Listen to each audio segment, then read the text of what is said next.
This is almost a repeat video of one I did just a few weeks ago. Features the same species and the same plant. This is lady's bedstraw. It's a plant that I've had in the garden for about 3 years now, and I planted it for one purpose: to attract hummingbird hawk-moths to lay on it. And a few weeks ago I did just this and lifted it up underneath, found a lot of frass, and I had my suspicions then, and then very quickly found the larva tucked away underneath the plant. I've done it several times since over the last few weeks, and then yesterday evening I did the same thing again and found more frass, and then later on I found the culprit. Here's the culprit: a second hummingbird hawk-moth caterpillar in the garden, and full grown too. And here once again a similar pose on a similar sized caterpillar. Within the next 2 days this will be ready for pupation, and that's where the similarity between these two videos ends, because this caterpillar has a different parentage than the previous one a few weeks ago. They're also at different stages. And here is that very caterpillar.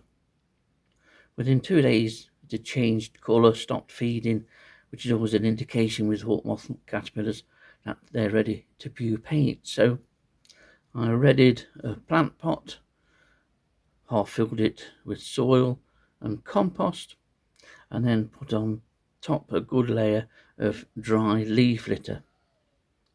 Caterpillar went straight underneath the leaf litter, and then within a couple of days had pupated. They pupate on the surface of the soil underneath the leaf litter. And hummingbird hawk-moth pupa are quite remarkable, at least among the caterpillars that I've reared before. It's almost translucent. It was paler than this when initially formed, but now there's certain signs of life within, and you can maybe able to make out where the antenna is. The curved edge of the pupa is where the proboscis is going to be housed. You may also be able to make out a light brown eye developing on the outside of that part of the pupa. There's almost a little black crescent, and it always looks as though the pupa is sleeping to me. But we're still just a few days or so away, maybe 3 or 4 days from emergence.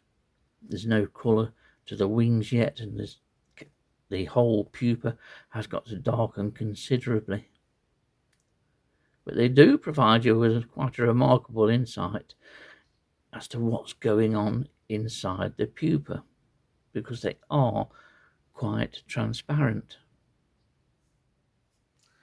And here's the setup in which that hummingbird hawk-moth pupa is housed, and will no doubt be joined by the current caterpillars that I have within a day or two.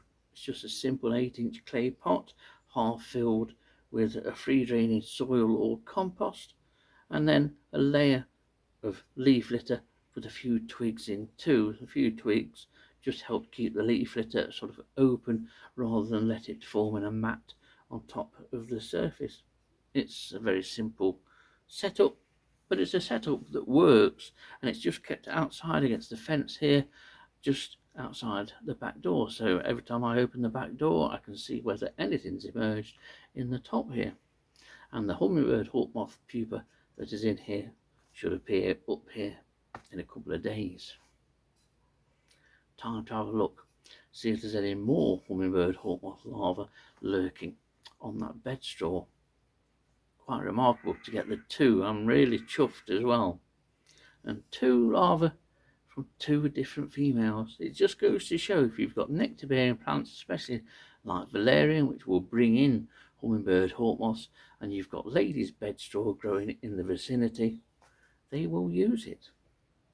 The old saying, build it and they will come, or plant it and they will use it. Can't wait to see this one out.